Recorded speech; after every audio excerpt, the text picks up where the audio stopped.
Good morning, students. So today we are going to discuss about GOC. Okay, the module 3 la general organic chemistry. நம்ம discuss பண்ண போறோம். சரிங்களா? So the topic of today's discussion is GOC, general organic chemistry. So இதை தான் நம்ம இன்னைக்கு discuss பண்ண போறோம். The GOC ல என்னென்ன மெயினா பார்க்கிறோம், என்னென்ன டாபிக்ஸ் பார்க்கிறோம் அப்படின்னா, ஃபர்ஸ்ட் வந்து கிளாசிபிகேஷன்.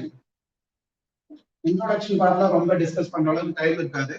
அதனால கிளாசிபிகேஷன் ஆஃப் ஆர்கானிக் காம்பவுண்ட்ஸ் இதை டிஸ்கஸ் பண்ண போறோம். தென் நாமென்க்ளேச்சர், ரொம்ப ரொம்ப முக்கியமான ஒரு பார்ட். நாமென்க்ளேச்சர் டிஸ்கஸ் பண்ண போறோம். இதுக்கப்புறம் ஐசோமெரிசம் டிஸ்கஸ் பண்ண போறோம். இதுக்கப்புறம் வந்து electronic effects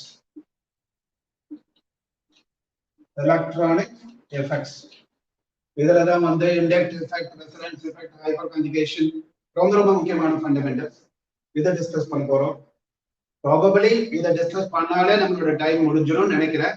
if time permits, reaction intermediates, என்னென்ன இன்டர்மீடியட்ஸ் இருக்கு, கார்போகேட்டையான், கார்பன் அயான், ஃப்ரீ ரேடிக்கல்ஸ், அதனுடைய ஸ்டெபிலிட்டி, இந்த ஆர்டர் டிஸ்கஸ் பண்ணுவோம்.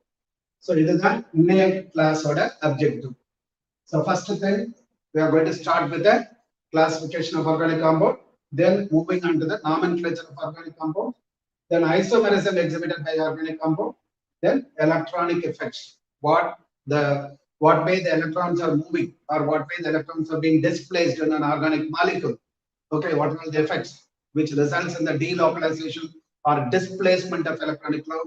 This element we discuss about. Right. First, let us start with the classification of organic compound. So, especially mainly for a hydrocarbon. So, organic compounds are hydrocarbons are the organic compound made up of carbon and hydrogen. And the hydrocarbon classify panitale, it is applicable for all the compounds because hydrocarbons are what is that? Parent of the organic compound. Okay, wow. For organic compounds,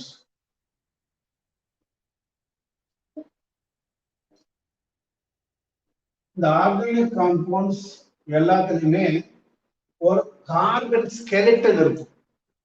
Carbon skeleton, that is carbon chain இருக்கும். Based on the nature of the carbon chain, we are going to classify as acyclic. Okay, let me take it as acyclic and then cyclic. Acyclic means the chain order end open up. If it is like this, the chain is left like this, it is acyclic. The same thing, if both the ends are connected together, it is called as cyclic. Two ends of the chains are left open for the open chain compound or acyclic compound. The two ends are closed, then it is called as cyclic compound. Either one the carbon skeleton எப்படி இருக்குங்கறத base பண்ணி we are going to classify as acyclic compound and cyclic compound. The acyclic again we can classify into saturated and unsaturated. Saturated, it contains only carbon-carbon single bond. Okay, carbon-carbon single bond. Compounds which are having only carbon-carbon single bonds are called as saturated. Unsaturated means it may have carbon-carbon double bond or it may have carbon-carbon triple bond. Multiple bonds between carbon atoms are called as unsaturated compound. This is it will suit for hydrocarbon as well as all other derivatives also. Now we are coming to the cyclic compound. The cyclic compound, again we are taking as carbocyclic.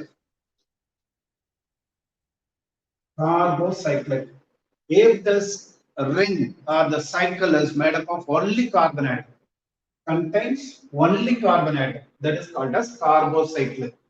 If they have some other atoms along with the carbon atom, they are called as heterocyclic.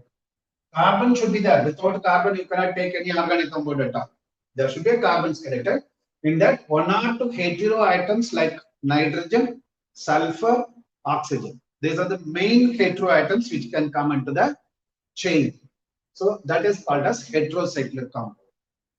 So here, again, we are going to classify into aromatic compound. So we can first see that alicyclic compound.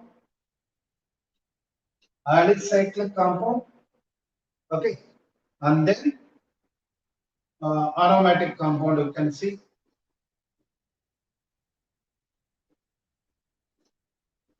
Alicyclic and aromatic. Alicyclic means they will have a cyclic system, okay, but they resembles like only open chain compounds. Though they have a cyclic chain, like cyclopropane, CH2, CH2, CH2 bond. Cyclopropane. Other than having the cyclic chain, it does not have any other special property. The properties open chain compound order resemble. Okay, so that is why they are all called as alicyclic compound. They are generally called as cycloalkene, cycloalkane, or cycloderivative. There will be some other functional group also. They are all coming under the alicyclic compound. They have a cyclic system, but their properties resembles that of open chain compound. That is called as alicyclic. Here we are coming to the aromatic. In aromatic, we can again classify them into benzenoid aromatic and non-benzenoid aromatic. Benzenoid aromatic compound and non-benzenoid aromatic compound. So they are all having only carbon in the chain. Benzene, you know that. Any compound which is having the 6-member ring now, cyclohexatriene, like this. 1, 3, 5 cyclohexatriene. That should be the actual name, but that is having a name of benzene. And its homologous, like 2 benzene ring may be there. Naphthalene. 3 benzene ring may be there. Anthracene, phenanthracene. Like this, you can have some other functional group like phenol, aniline, okay, beta, naphtha. Like all are having fundamentally the benzene ring. That is called as benzenoid aromatic compound, which is carbocyclic. Next, we are coming to that non-benzenoid. Non-benzenoid means they don't have a benzene ring, but they will have an aromatic character. Okay, later we will discuss what you mean by aromatic character also. Huckel 4n+2 pi-electron rule. So non-benzenoid aromatic compound. So what can be the non-benzenoid aromatic compound? Is like propone, a 7-member ring with alternate double bond, but there is a. So this can be a non-benzenoid aromatic compound. It may be having one more chain also, so that will also be an aromatic. One more ring can be that. Okay, so this is called as non-benzenoid aromatic compound. Now, when you come to the heterocyclic compound, again non-aromatic and aromatic. Heterocyclic aromatic compound. Aromaticity is a different property. So that we will discuss, right? So without aromatic character, heterocyclic compound but does not have any aromatic character. That is one thing. Or heterocyclic compound which is having an aromatic character. Now if we take heterocyclic compound which are having aromatic character, okay, heterocyclic aromatic. If I take, so it is like pyridine. Fundamental compound. We have a lot of examples. We need not see all the examples. Fundamental example. Same like benzene, 6-member, one place there will be a nitrogen, pyridine. Then there is pyrrole. Okay. Then there is furan. If I replace the nitrogen by oxygen, it is furan. If you replace the oxygen by a sulfur, like a thiophene. So this is pyridine or pyridine. This is pyrrole or pyrrole. This is furan. This is thiophene. These are the familiar heterocyclic aromatic compound. You have much more. We know that there are so many aromatic compounds are there, which may have one more ring also. Okay, right. So now heterocyclic non-aromatic compound. What is that? The same thing if you don't have the double bond. If there is no double bond, now it loses the aromatic character. Now this is called as THF, tetrahydrofuran. This is furan. If I break the double bond and add 4 hydrogen atoms, here one hydrogen, here one hydrogen, here one hydrogen, here one hydrogen. If 4 hydrogen atoms are added, that will become a THF. That is a cyclic ether. It's a cyclic ether. So tetrahydrofuran. So that is a non-aromatic heterocyclic compound. It is having a ring. There is a heterocyclic ring, but does not have any aromatic character. So this is what the classification of organic compounds are about. Right. Now, whatever the organic compound is there, it should belong to any one of these categories. Yeah, mainly aromatic compound, heterocyclic aromatic compound. These things you should know. Next part, what we have to do is nomenclature. Here only you have to spend a lot of things. Okay, very, very important one. Nomenclature. So what are the different types of nomenclature is there? So common name or trivial name. Common name system or trivial name system. Then IUPAC name. The common name mostly based on source. Mostly. Okay. Mostly the common names are derived based on the source. Originally, there were very limited organic compounds and they have been taken only from the natural source. Early days, you might have heard about the what is that? Vital force theory, VFT. Most of the organic compounds, sorry, not most of the organic compounds, in the early 18th century and all, they were believing that organic compounds are formed only by some vital force, life force, heavenly force. None of these organic compounds can be synthesized in the laboratory. That was the belief. Later only they proved that the organic compounds can be synthesized artificially also. So that means originally the organic compounds were taken from the natural source. For example, formic acid. Formic acid is originally obtained by the distillation of red ant. So formica, from that only red ant it is clear. Then acetic acid, vinegar, right? Like methyl alcohol. Methyl alcohol destructive distillation of wood. Methyl means wood. Methyl alcohol. Like this, they have been named from citric acid, citrus fruits. All the things are mostly from the natural source. Based on that, they have given the common name or non-systematic names, which are called as trivial name also. That is having its own limitation. As the number of organic compounds are increasing, it goes by millions. It is very, very difficult to remember all the non-systematic names. Therefore, they decided to frame certain rules and regulations. That is, International Union of Pure and Applied Chemistry. They formulated certain rules. Based on that, they were trying to give the nomenclature. That means IUPAC name is meant for the compound for which trivial name is applicable, as well as for the compound where trivial name is not applicable also. So you can use it. This is a more systematic nomenclature based on the rules. Okay, this is based on certain rules. You have specific rules for all the compound. So you need not have any memory-oriented things. You need not mug it up. So you can, if you know the rules, you can write the name. But this is based on the source only. Okay, right. So common name we are not going to encourage too much.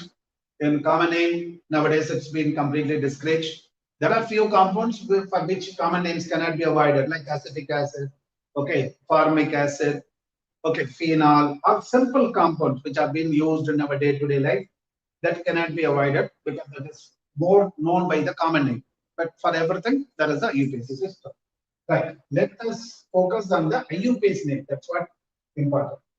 Now, I'll just go for the common structure of IUPAC name. What will be there in an IUPAC name and what each thing reveals. The structure of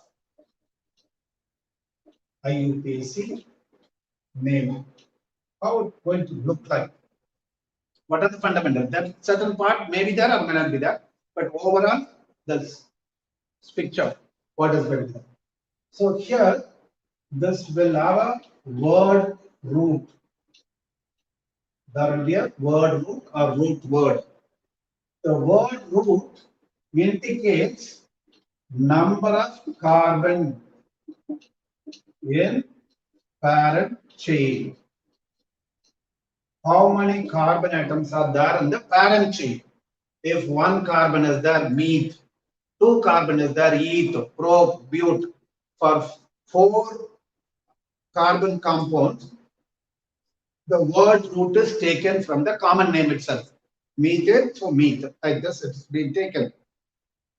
From 5 onwards, it's like a Greek numerals, like pent, hex, hept, oct, non, dec. Okay, then unidec. Okay, dodec, like this will go. And 20 means ICOS, ICOS, 20. Okay, like this up to 20, if you remember, that's more than sufficient. So it will have a word root. How many carbon atoms are there in the primarily main chain? So suppose if the root word is hex, it says that hex, it's having 6 carbon in the main chain. Okay, right. Next, you will have a suffix. Okay, what will be a suffix? First, you will have a primary suffix. This is mandatory. Word root and primary suffix should be there in all the nomenclature. And after that, there may be secondary suffix. Okay, so the primary suffix says that whether it is an alkane or alkene or alkyne. Okay, saturated or unsaturated. This is what it shows. If it is saturated, air is the primary suffix. If it is unsaturated with 1 double bond, ene is the primary suffix. 2 double bond, diene is the primary suffix. Like triene, tetraene, pentaene. Like this, if it is saturated with a triple bond, ine is the suffix. 2 the triple bond, diene is the suffix. Like this, primary suffix will show whether it is a saturated compound or unsaturated. Is it having a carbon-carbon single bond or carbon-carbon multiple bond? That is information you are getting from the primary suffix. That is mandatory. Now, secondary suffix, generally they indicate the principal functional group. Principal functional group. Why I am using that word? I would have used simply functional group. I am saying that the primary, the principal functional group, when the substance is having more than one functional group, then in that, which is the top priority functional group, that will be the principal functional group. That's why I'm saying that principal functional group, the primary functional group. There is a priority rule for that. Okay, right. Now we are coming to the prefix part. When you take a prefix, you have primary prefix. This is meant for only cyclo compound, alicyclic compound. It will not be found commonly in open chain compound because it indicates only the aliphatic cyclic compound, alicyclic compound. Next, secondary prefix.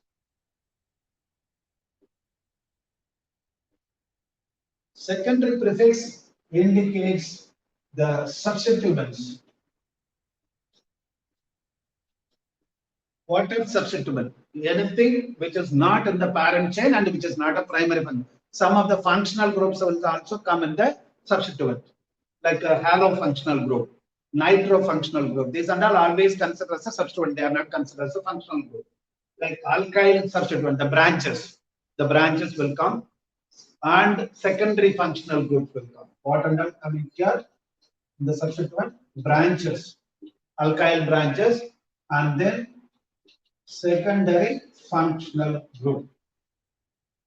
That is, which is not the primary functional group. And there are certain functional group which is not being considered as a functional group in IUPAC system.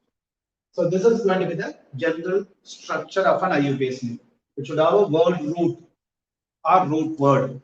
Word root indicates the number of carbon atom in the primary chain, the main chain, which is taken as a parent chain. Longest chain we will take. And then suffix part, there are two suffix. One is primary suffix and then secondary suffix. Primary suffix will indicate whether the compound is having only carbon-carbon single bond or is it having carbon-carbon double bond.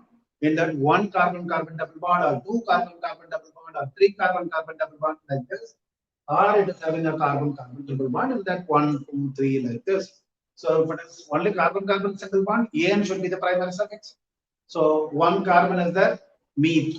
Only single, there is no multiple bond possible in a one carbon. So therefore methane. Okay, if two carbon atoms are there, ethane. If two carbon with one double bond, only one double bond is possible. So ethene, like this we can go, right? Then secondary suffix. The secondary suffix gives the principal functional group or the primary functional group. It gives the name of the primary functional group. And then we are coming to the prefix. Prefix is primary prefix. That is only for alicyclic compound. When you take cyclopropane, cyclohexane, cyclohexane, like this. And then secondary prefix, it includes the branches as well as some secondary functional group, which are not considered as a functional group in the IUPAC system. So this is what the overall structure of the IUPAC name is all about. Right. Either certain things may be there or may not be there. What is mandatory? Root word and primary suffix are mandatory. These two, without that, you cannot write the name at all. Word root, root word should be there, and primary suffix should be there. For a hydrocarbon, if you take aliphatic hydrocarbon, these two are essential. If it is an alicyclic hydrocarbon, then primary prefix also will come. Cyclopropane, cyclobutane, cyclopentane. Cyclo says that it is a cyclic compound. But it says that it is having 4 carbon. Ane says that it is having only single bond, carbon-carbon single bond. Like this, you can understand. Right. Now, we'll go to the nomenclature of the hydrocarbon first, and that alkane, alkene, alkyne, and then we'll go for the functional derivatives. Naming of hydrocarbons.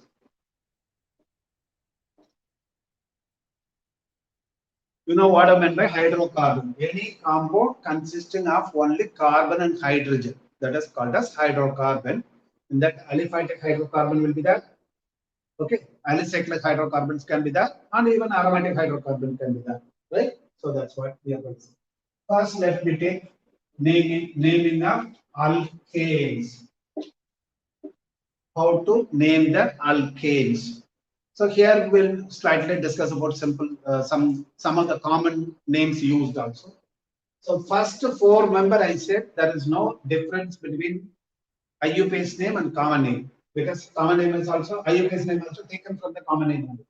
So first let me take N alkanes. N alkanes means without any branch. N alkanes without any branch. So one carbon is the CH4. You know that N all alkanes are having the formula CnH2n plus 2. This is the general formula of an alkane. Okay, right. One carbon is that, very simply you can write methane. If 2 carbon, that is C2H6, or this can be written as CH3. This is called as condensed formula. Okay. Or you can go for the splitting formula also. If you write like this fully, it's a bond line formula, structural formula completely you can do. Okay, condensed form. Or zigzag line, one more line formula also will come, that is from 3 carbon onwards you can do. So this is ethane. And if I go for C3H8, If you write the condensed formula, you can write CH3, CH3, CH3. Or it can be written in a zigzag formula. Only the sigma bond alone, because all are sp3 carbon. So it will be like a zigzag bond line alone will be that. So this is propane. If 4 carbon is there, butane, 5 carbon is there, pentane. Okay. When it comes to the common name, for example, you take 4 carbon. 4 carbon, I can use the zigzag line formula to write like this. So in common name, I'll write N-butane.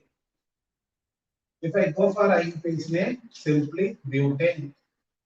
Similarly, N-pentane. Okay, 1, 2, 3, 4, 5. N-pentane is a common name. And if you remove the N stands for normal without any branch. So this is pentane. Pentane is the IUPAC system. Okay, so this is how the non-branched, very simple, non-branched are linear alkanes or N-alkanes, normal alkanes can be named very simply. Now the main thing is branched alkanes. How to write the names for a branched alkanes? Here are only rules to be followed. Okay, branched alkane. While naming the branched alkane, இதுக்கு தான் நம்ம rules வந்து chain, selecting the parent chain, all those things. இப்போ 4 member liye 3 member பொறுத்து பிரச்சனை இல்லை. When I am going to the 4 member, I have written CH3, CH2, CH3 in a condensed formula. This is N-butane. இதுக்கு ஒரு branched chain எனக்கு எழுதலாம். Only 3 carbon in the main chain and 1 carbon should be in the branch. For any compound which is having this identity either in the beginning or at the ending, now this is called as iso. In common name, there should be a prefix called iso. So this is for a common name. So isobutane, common name, isobutane. If this identity comes, one more identity. This is all meant for common name. One more identity. If this comes, we give a prefix of neo. Carbon. How many carbon atoms are there? Accordingly, we will give that. 5 carbon are there, pentane. 6 carbon are there, hexane. Like this, we'll give. So the beginning of the chain or anywhere, one side it should be there. So this is common name model. This is only carbon skeleton material. The compound or carbon skeleton material. I'm not worried about the hydrogen percent. Now, I can take more than 1 carbon skeleton here. What is carbon skeleton? Carbon chain is another continuous linkage of carbon. Carbon will தொடர்ந்து link ஆயிருக்கும். Right. இப்போ பாத்தீங்கன்னா இப்படி பாத்தீங்கன்னா இது ஒரு chain. Forgetting about this one. 1, 2, 3. 3 carbon atoms. So 1 chain. Or else I can exclude this one. I can make a chain of this. So either carbon skeleton 2.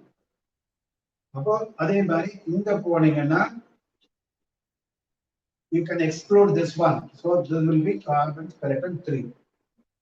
So branch you have more than 1 carbon chain. But linear அது ஒண்ணுதான் chain, வேற எந்த chain கிடையாது. Straight away அது parent chain எடுத்து அதுக்குரிய name கொடுத்துட்டு போயிடும். But when you come to the branched one, you have multiple chains.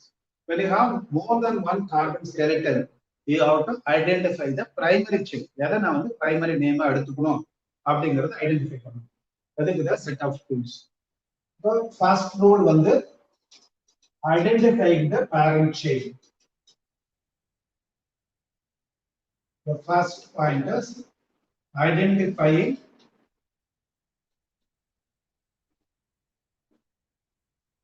the main chain or chain. How to identify? First rule is longest chain. Primarily, you have to take the longest chain as a parent chain. We are talking about only alkanes. In that longer chain, how we are measuring the length of the chain? In terms of number of carbon. which chain is having more number of carbon. இருக்கிற chainல எந்த chainல அதிக number of carbon இருக்கு அத வந்து parent chain எடுத்து. அது first rule. Sometimes if you have more than one carbon chain of same length, when you are not able to select the parent chain based on the first rule. First rule base பண்ணி உன்னால எடுக்க முடியல. ஏன்னா 2-3 chain அதே lengthல இருக்கு. இப்போ நம்ம இந்த 3 chain பார்த்தோம். 3 chain equal length தான். Everything contain 3 carbon atom. அந்த மாதிரி வரும்போது then you have to go for more number of branches or substituents. The chain with more number of branches. First priority should be given for number of carbon atom. அதுல ஈக்குவலா நிக்கும்போது அதுக்கப்புறம் branches பார்க்கணும். எடுத்த உடனே branches பார்த்து எடுத்துட்டு இருக்கணும்.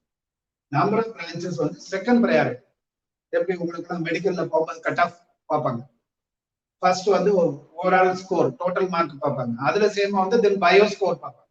ரெண்டு பேரும் ஐடென்டிக்கல் டோட்டல் வந்து பயோ ஸ்கோர் வச்சு கட் ஆஃப் பண்ணுவாங்க. பயோல யார் ஜாஸ்தியா இருக்காங்க, ரைட்? அந்த மாதிரி 1 by 1 ரூல் போயிட்டே இருக்கும். அதுல டிஃபரன்ஷியேட் பண்ண முடியலன்னா அடுத்த ரூல் அந்த மாதிரி ஃபர்ஸ்ட் லாங்கர் செயின் பார்க்குறோம், மோர் நம்பர் ஆஃப் கார்பன் பார்க்குறோம். அதுல ஈக்குவலா வந்துச்சுன்னா then you are going for more branches. அது ஈக்குவலா இருந்துச்சுன்னா உங்க லெவலுக்கு you can take any chain.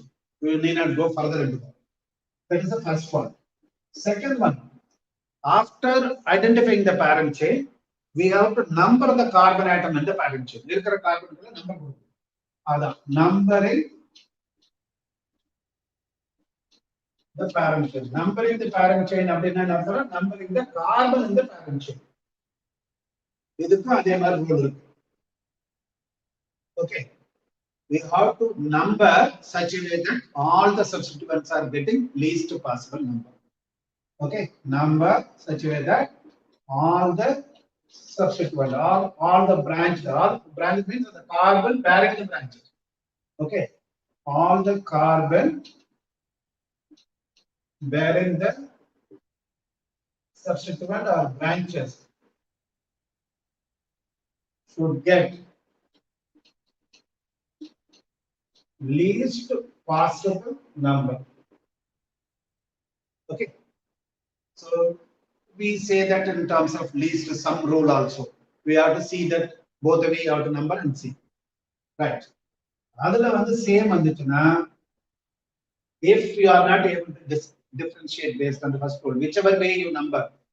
See here one more common the error is that chain வந்து it is not necessarily be from left to right. செயின்ங்கிறது left to right இருக்குங்கிற அவசியம் இல்லை. நீங்க என்ன மாதிரி செயின் எடுத்துக்கிட்டீங்களோ அதுதான். அதாவது one end of the chain to the other end of the chain. Don't remember that it is like left to right or right to left. It is not like left to right or right to left. One end of the chain to the other end of the chain. நீங்க எதை parent chain எடுத்துக்கிறீங்களோ அதுல ஒரு எண்ட்ல start பண்ணி next எண்டுக்கு போகணும். You go from one end to the other end. So whichever way you go, you are getting the least possible number for all the carbon bearing the substituent. You have to see. அதுலயே ஐடென்டிக்கலா வந்துச்சுன்னா then alphabetical order. The substituent which comes alphabetically first should give the priority. Okay.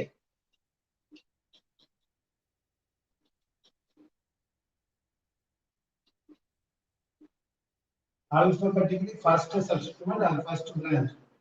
That carbon should get the least possible number. இது எப்பனா first rule fail ஆகும்போது when you are not able to differentiate based on the first rule, then only you have to go for the second rule. இந்த எண்ட்ல இருந்து இந்த எண்டுக்கு போனாலும் ஒரே நம்பர் தான் வருது. இந்த எண்ட்ல இருந்து இந்த எண்டுக்கு suppose you have a substituent like 2, 5 and 6 இப்படி இருக்கு. இப்படி வந்தாலும் அதே மாதிரி வருது. அதர் எண்ட்ல இருந்து வந்தாலும் 2, 5, 6 தான் வருதுன்னா then எந்த எண்ட்ல இருந்து வந்தா alphabetically first substituent க்கு வந்து least possible number வரும். Okay, we will see all the things when we are seeing with the example. You will understand. Right now, this is the second part. Next, naming the substituents. You know that how to name the substituents. Third one.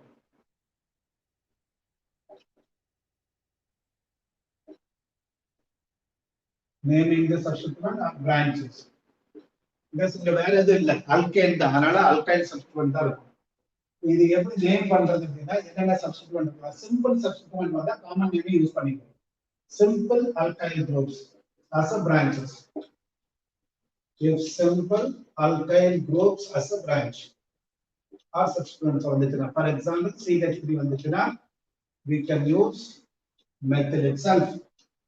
Okay, அதே CH3 CH2 அது வந்துச்சுனா we can use ethyl itself. CH3 CH2 CH2 hyphen இது வந்துச்சுனா propyl use பண்ணிக்கலாம். Next CH3 CH CH3 இப்படி வந்து இந்த hyphen வந்துச்சுனா இது isopropyl group. Isopropyl group can be used as it is. In the IUPAC name you can use isopropyl. Okay, right. இதே bigger alkyl groups இருந்துச்சுனா, complicated alkyl groups இருந்துச்சுனா, you have to follow a separate IUPAC. For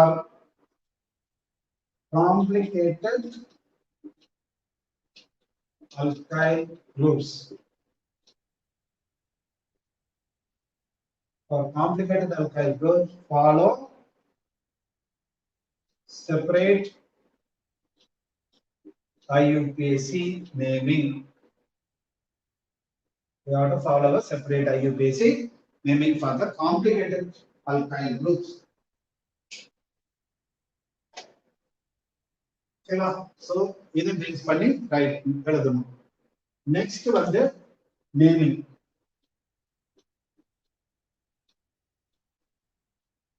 Naming the compound. How to name the compound?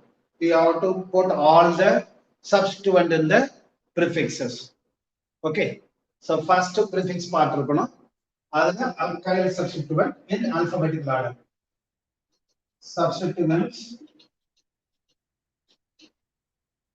Substituent name in alphabetical order. Then word root.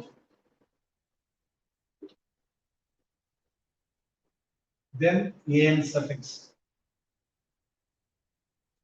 And then always when you are mentioning the substituent, you have to mention the position at which the substituent is attached along with it. Okay, right. Now when you are seeing the alphabetical order, when you are taking the alphabetical order of the substituents, all this non-hyphened prefix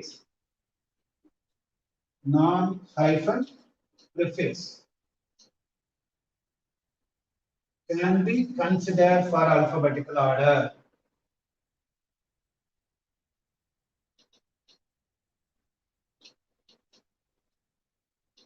Non-hyphen prefix.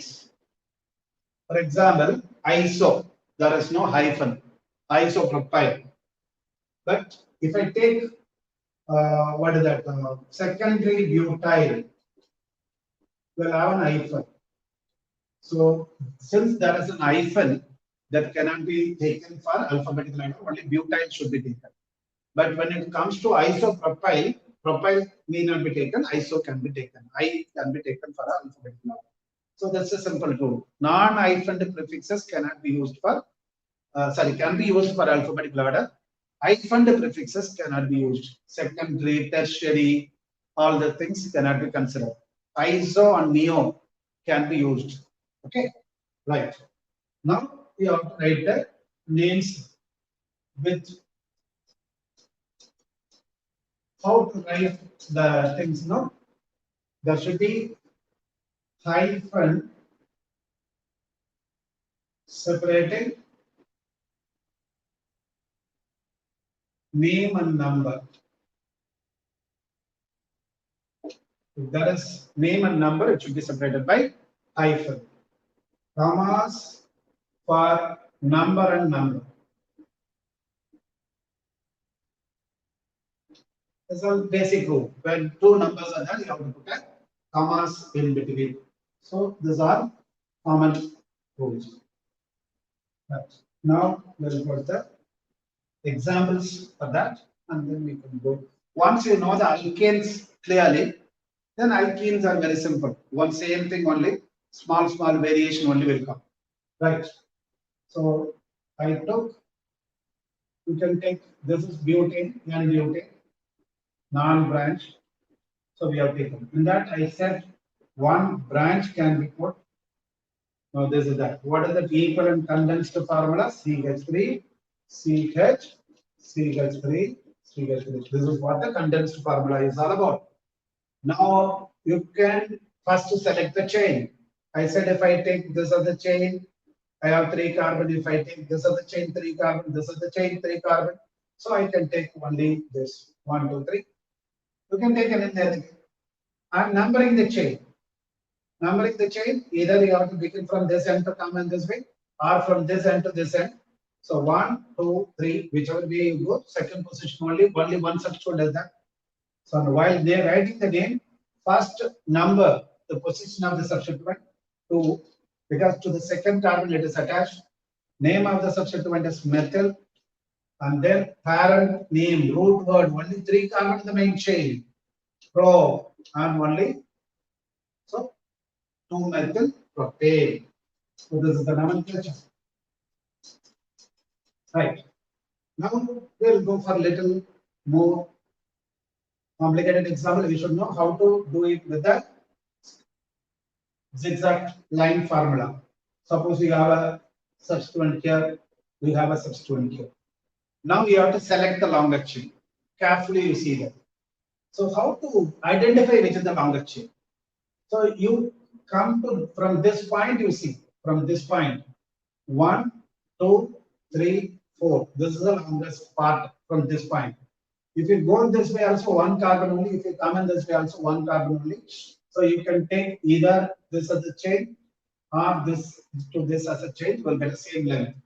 But if you go 1, 2, 3, 4, less. 1, 2, 3, 4, less.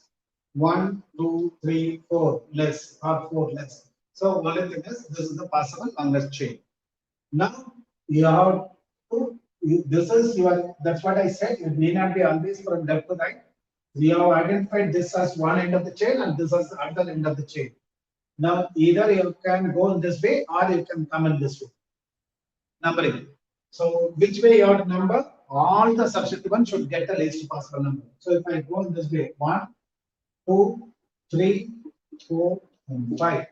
Substituents are there at 2, 3. Second position one substituent is there, third position one substituent is there. Now in case if I go from this end to this end, this carbon should be 1, this carbon is 2, this carbon is 3, this carbon is 4, and this carbon is 5. Now if I go 3, 4, only you are getting the substituent.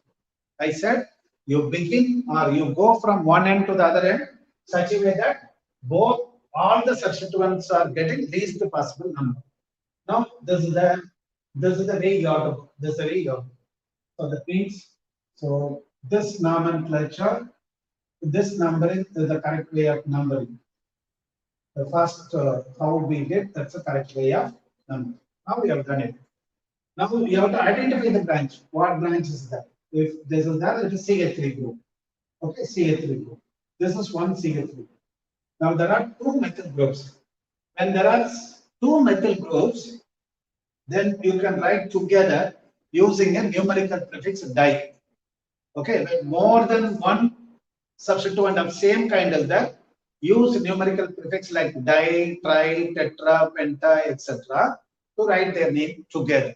And their number should also be collected together. Now 2, 3. I said number and number should be separated by comma. And name and number should be separated by hyphen. 2, 3.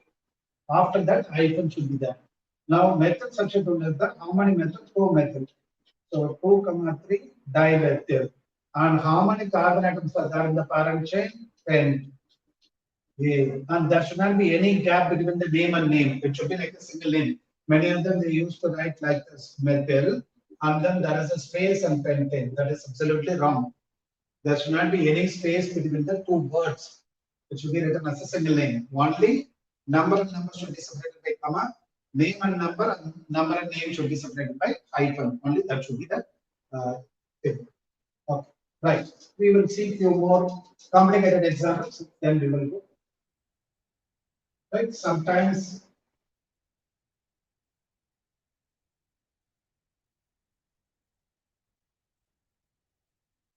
Okay. So you see that now I said this should be 1 point because nowhere else you cannot take, it will be short. If I take it this way and it will be short. This should be one end of the chain. Now you have to fix the other end, either inside or here. If I start from here, it is 1 carbon, here it is 2 carbon. Therefore, this should be the other end of the chain. If I take from this carbon to this carbon, it is the longer chain. Now 1, 2, 3, 4, 5, 6, 7. 7 carbon atoms are there in the main chain. Therefore, it should be the longer chain. Okay, right. Rest of things should be branch only. So now either I have to start from here. 1, 2, 3, 4, 5. 3, 4, 5. The number comes here. If I number it this way, 1, 2, 3, 4, 5. Here also same number, 3, 4, 5. So I can number in any way. There is no problem at all. Because either way, I am getting the same number. 7. Now, what are the name? 3, 4, 5. All the substituents are methyl substituent only. So, trimethyl. What are the parent name? Heptane. 3, 4, 5. Trimethyl heptane. So, this should be the name. Next, how to see the alphabetical order? 1, 2, 3, 4, 5, 6 carbon atoms are there.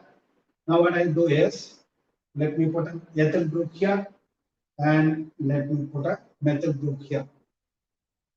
Right? Now I know from this point, 2 carbon here, 2 carbon here. Okay, so if I take this and this, it will be the longest chain. Or if I take this way also, this is the same length. Now 1, 2, 3, 4, 3, 4. 1, 2, 3, 4. If I take it this way also 3, 4.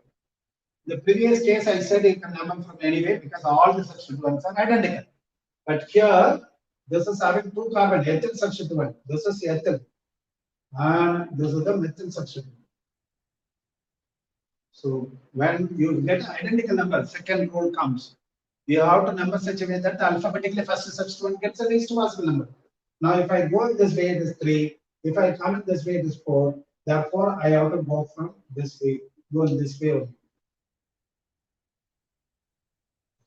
This first thing is same number should come. Then only you have to go for it. Now, different substituents are there. The names of the substituents should be written in alphabetical order along with their position. So now it has 3 ethyl and 4 methyl and hexane. See that there is no space at all. So 3 ethyl, 4 methyl, hexane. So this should be the name.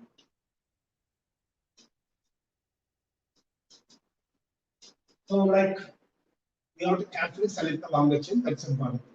Now let me do one example where you have a complicated chain. Okay, right.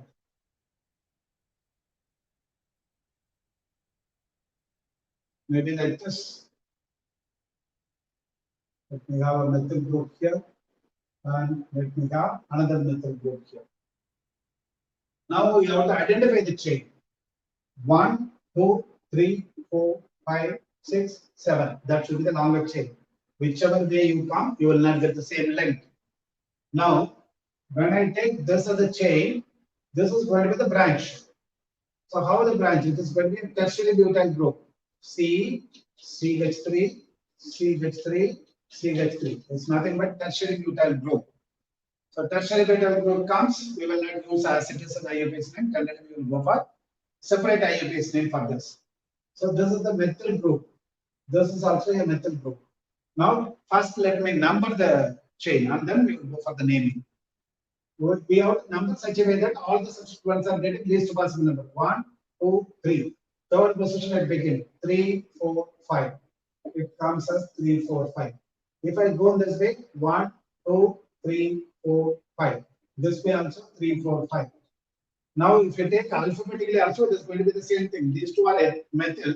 This is, you are going to follow separate IUPAC name. Whichever way you come, you are going to get an identical number. There is no problem at all. Now what you have to do is, for this I have to write an IUPAC. How to write? This point is there, no? This for this I am separately writing an IUPAC. Considering taking a longest chain and then branch, all those things. So the point of attachment carbon should be taken as 1. Here also 1, 2, 3 I am going to use. Here also if I use 1, 2, 3 I will get confused. Therefore I am using 1 dash. This is the first carbon. And anywhere, either you can go this way, or in this way. From the point of attachment, you have to go in all the directions. Whichever is giving the longest chain, you have to select. So 1 dash, 2 dash. Whichever way you go, it is going to be 1 dash, 2 dash, 1 dash, 2 dash, 1 dash, the equal number of carbon. Now, other than that, all are branches. Branches for a branch. Now, how to write IUPAC name for this one? In 1 dash, there are 2 methyl groups. That means 1 dash, comma 1 dash, dimethyl. 2 methyl groups are there. And what is the parent name for this? It is the ethyl group. So this should be the IUPAC name for this one. 1 dash, comma 1 dash, dimethyl ethyl is the IUPAC name for this. Okay, so this is one substituent. And next two are 2 methyl groups. So this one. Right. Now we have to write alphabetical order. This is the dimethyl ethyl. That's the full name. Here the di is not standing for numerical prefix. Okay, so that should be considered for alphabetical order. Alphabetically, this will come first. What is its position? 4th position. Okay, so now how you have to write? 4, you open in the bracket. 1 dash, comma 1 dash, dimethyl ethyl. Close the bracket. And then 3, 5, here dimethyl. And how many carbon atoms are there? 1, 2, 3, 4, 5, 6, 7. So it should be heptane.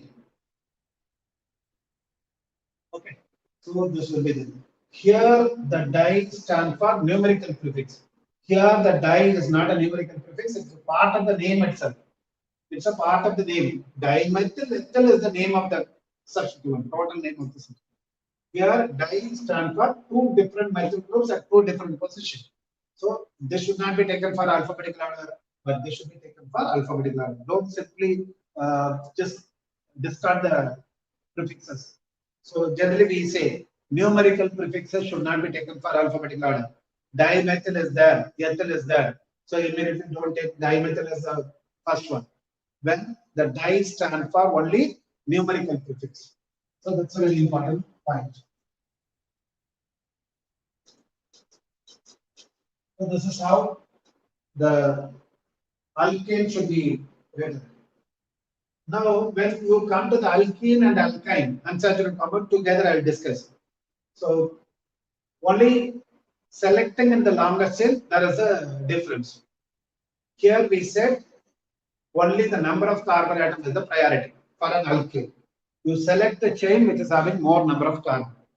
But when you come to the alkene and alkyne, you select the longest chain which contains more number of unsaturated. Okay, select the longer chain which is having more number of unsaturation. Okay, that's the meaning of it. Suppose you have one double bond here, and another double bond here. Okay, and okay, right. So we can take likewise we can take.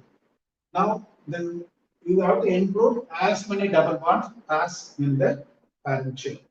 You can sometimes you may not be able to include all the double bonds, but as many double bonds as possible in the parent chain. That's the only rule. Then numbering.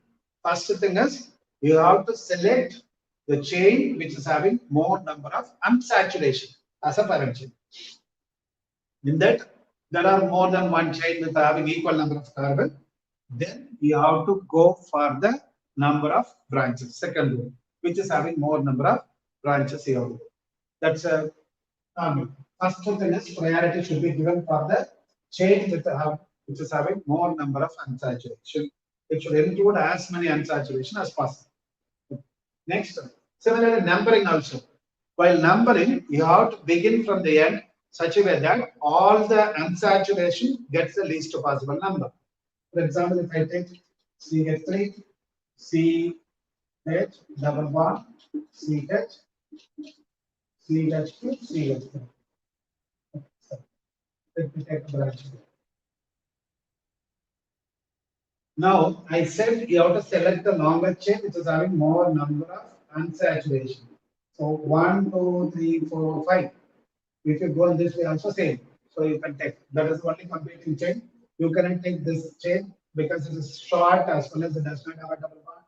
Okay. Now, you have to begin from the end such a way that the unsaturation gets the least possible number. If I go this way, 1, 2, 3, 4, 5. The double bond begins, the carbon at which the double bond begins gets a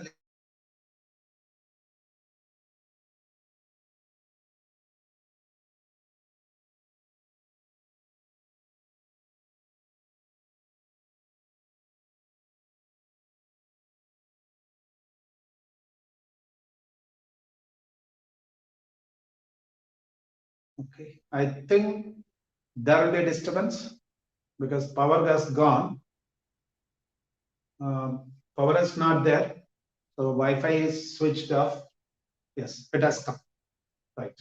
Sorry, in between power disturbance. Because of that, the Wi-Fi is gone and came back. Now, if I go, again, I'll tell you, because maybe disturbance may be there.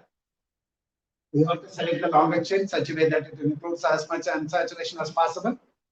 And then you have to number from one end to the other end such a way that the unsaturations are getting least possible number. I get the least possible number for unsaturation. If I go this way, double bond is 2, substituent is 4. If I come this way, substituent is 2, double bond is 3. So this is not a right way. So this way only you have to number. Now you write the name. So first you have to write the substituent. All other things are same. So now 4-methyl. The fourth position methyl is that. Now pent, 5 carbon is there, so root word is pent. And the double bond position is 2. Pent to ene, suffix, primary suffix is ene.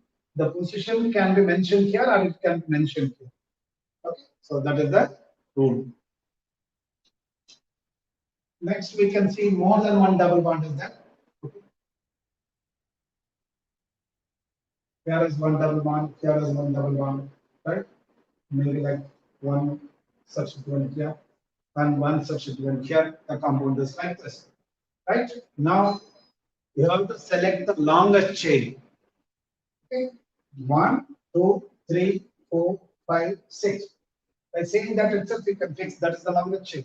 Now you have to number. First rule is all the substituents should get the least possible number. Sorry, all the double bond. 1, 2, 3, 4, 5, 6.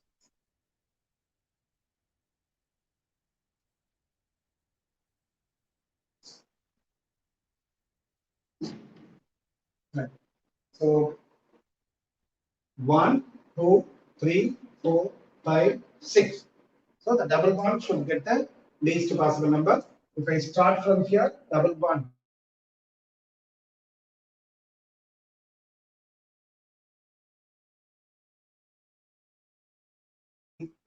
4, 5, 6. So the double bond begins at the third position and fifth position. So this is not the right way of numbering.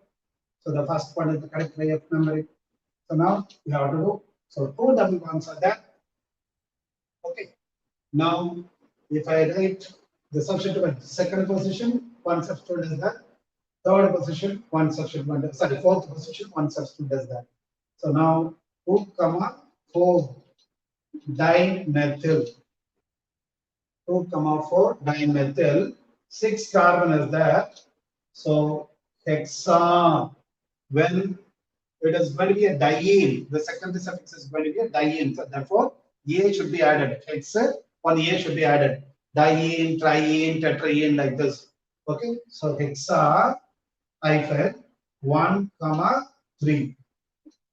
1, 3 diene. The 1, 3 can come over here also. So it can be written like this: 2, 4 dimethyl hyphen 1, 3 hexadiene. This way also you can write.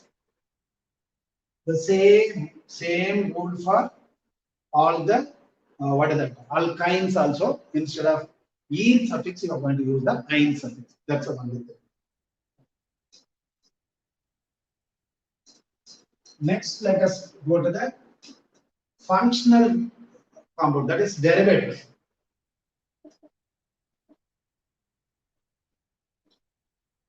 Then if you go individually and detailedly discuss alcohol separately, all those things, it's time will not be sufficient.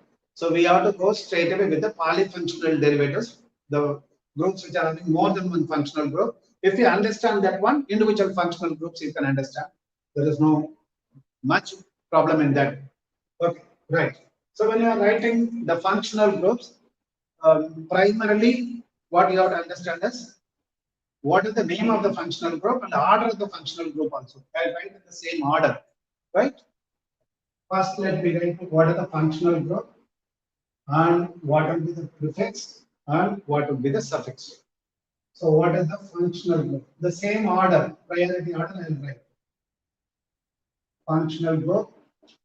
If it is a prefix, what is that? If it is a suffix, what is that? If it is a principal functional group, it will go to the suffix. If it is a secondary functional group, it will come into the prefix.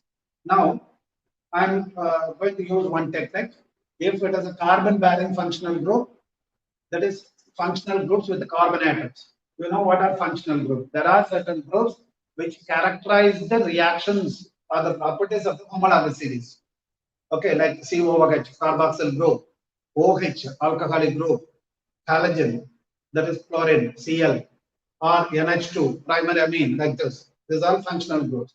In that, if it is a carbon containing functional group, that carbon may be included in the chain, it may not be included in the chain. That everything I give you. The top priority functional group is carboxylic acid. COOH, the structure is C double bond O. Now I'm using one technique here. If I use the carbon atom in the parenthesis, in the bracket, it shows that the carbon is also included in the main chain. The carbon in the carboxyl group is included in the parent chain. So that's the meaning of it. If that is the case, you will have oic acid. It is a principal functional group because it's a top priority. It's a top priority functional group, so it should be the principal functional group. Okay, right. In case if I don't use the bracket, the carbon is not included in the parent chain. The carbon in the carboxyl group is not included in the parent chain. So that I have to use the principal functional group, it is carboxylic acid.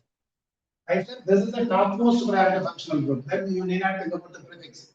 It cannot be a secondary because the number one functional group, whichever comes, that is going to be the secondary. It is on the top priority. Right. This is the first one. The only important functional groups you will see. The next one is esters. These are esters. Here, if it is included, so it is called as O8, alkyl alkanoate. Okay, O8 is the name. Suppose the same ester, if it is not included, okay, here it may come in the prefix or it may come in the suffix. So here alkoxycarbonyl,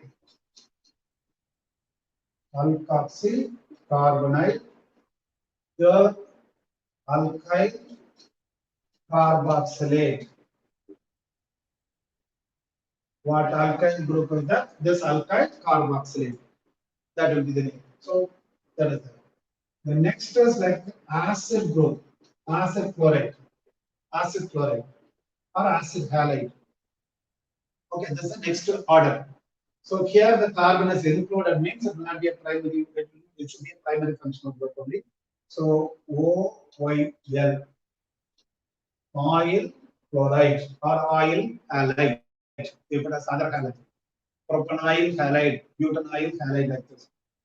In case if it is not included, it may come in the prefix. If it is coming in the prefix, it is halocarbonyl.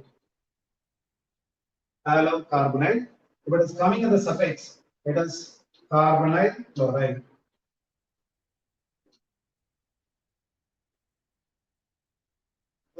carbonyl chloride. The next priority functional group is like amide. Amide, if the carbon is included, so it is going to be a suffix of amide. Okay. If it is not included, it may come in the prefix. If it comes in the prefix, it is carbomoyl. But as come in the suffix, it is going to be carboxamide.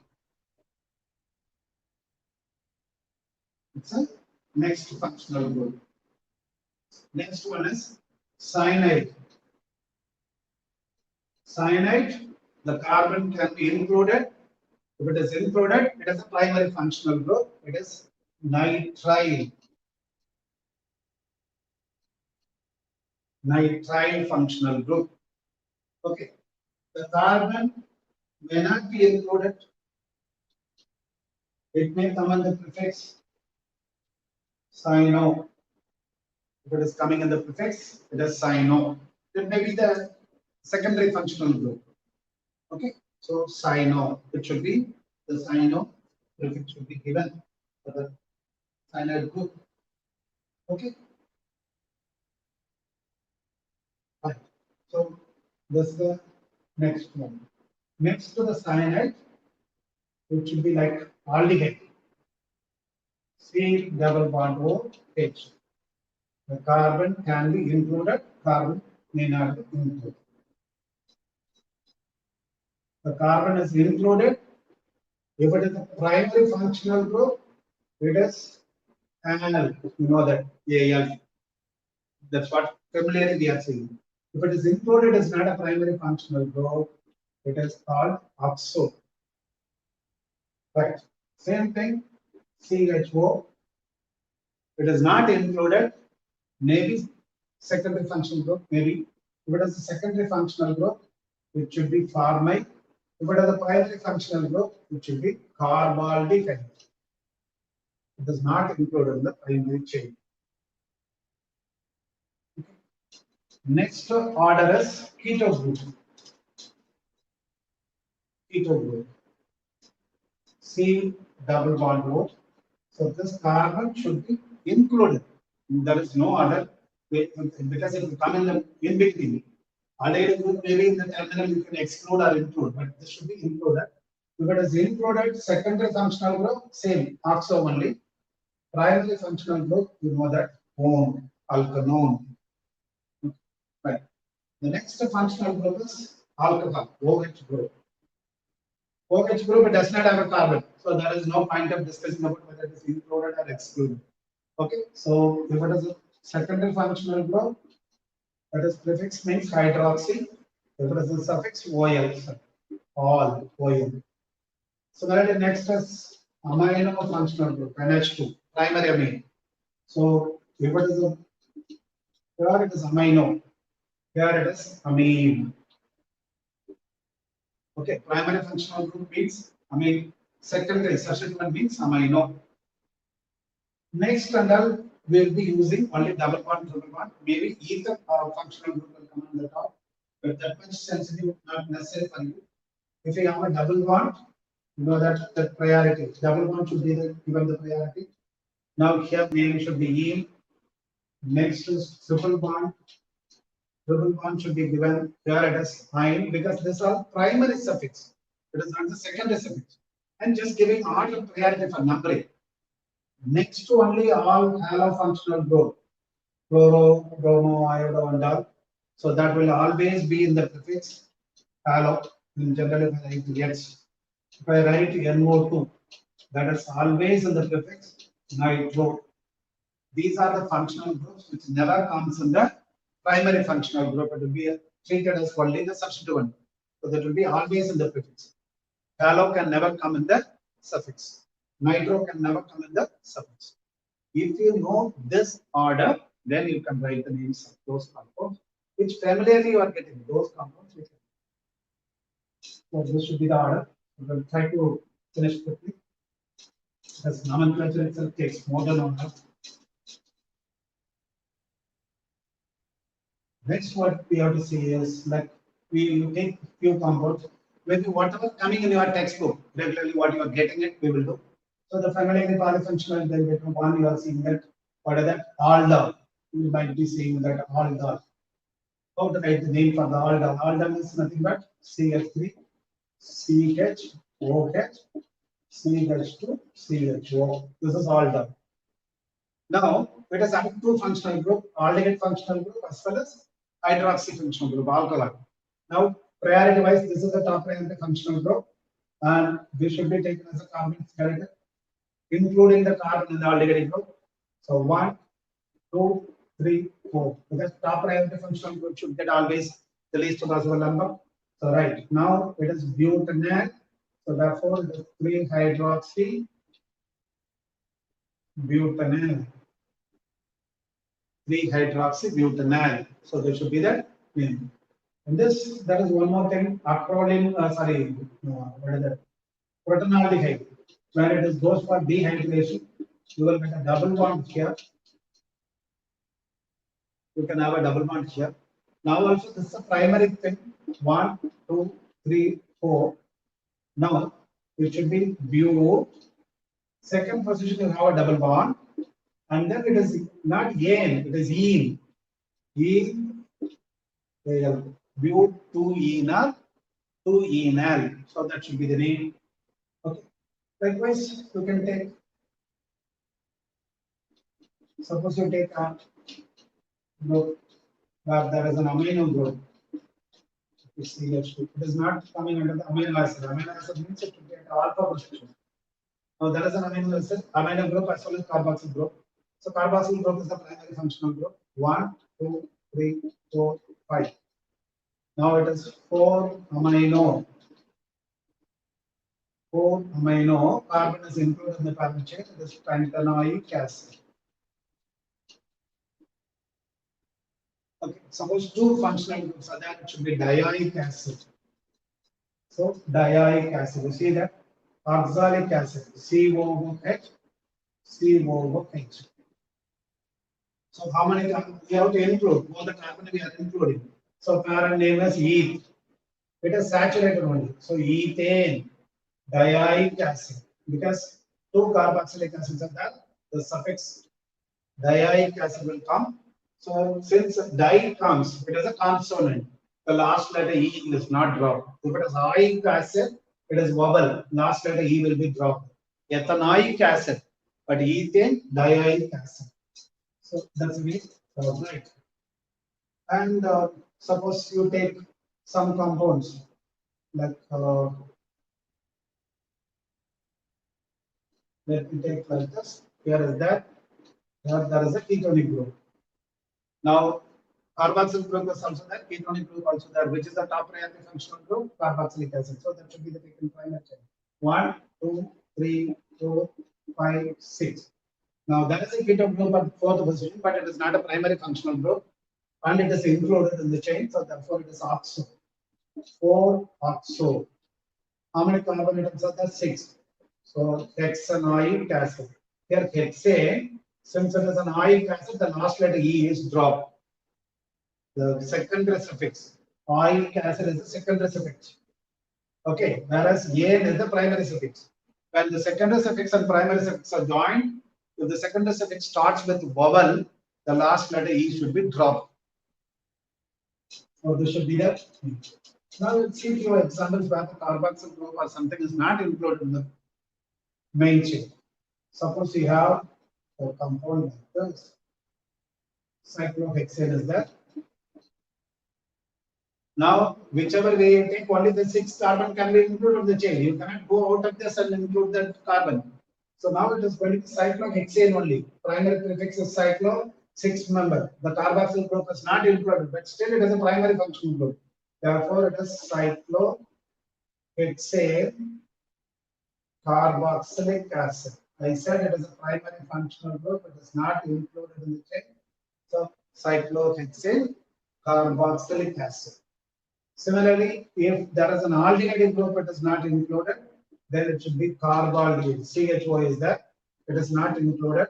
So cyclohexane carbaldehyde. right?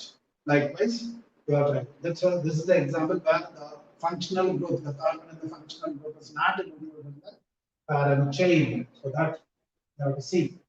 If that is a cyclic system, it cannot be included, right? So maybe if you have cycloalkanes, let me see. Cycloalkanes and then derivatives of cycloalkanes. When cycloalkane comes, when there is only 3 carbon, you can write cyclopropane. When there is a substituent, so that position should be taken as a primary position. So this methyl cyclopropane is simply one methyl cyclopropane. And there are 2 substituents. Suppose both the substituents may be at the same position. Now you have to write 1, 1. That position should be taken as my 1, 1 dimethyl cyclopropane. Right? So that should be taken. Now it is maybe at a different position. But the same case, when there is ethyl group, now it should be ethyl cyclopropane.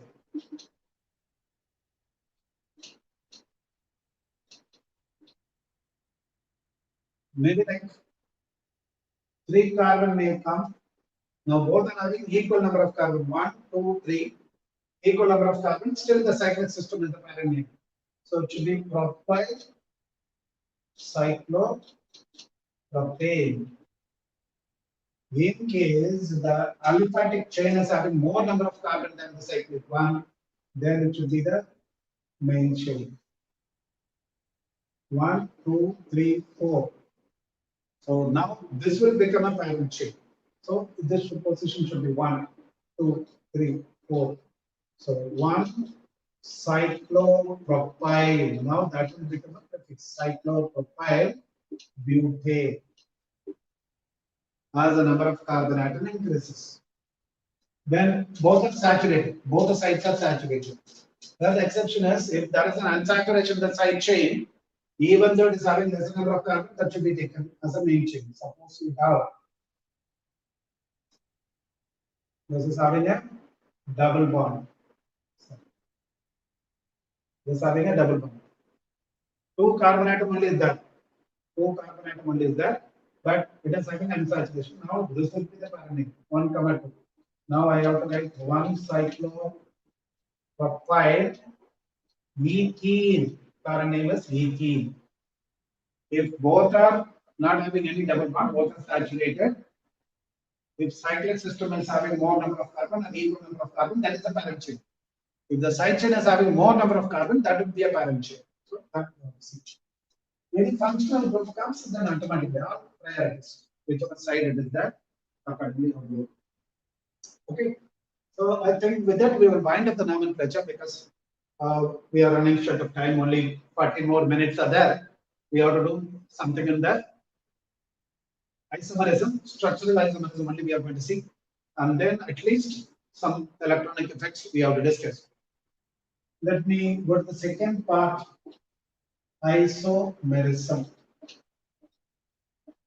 Isomerism and isomers. So isas, meras, it's a Greek word, right?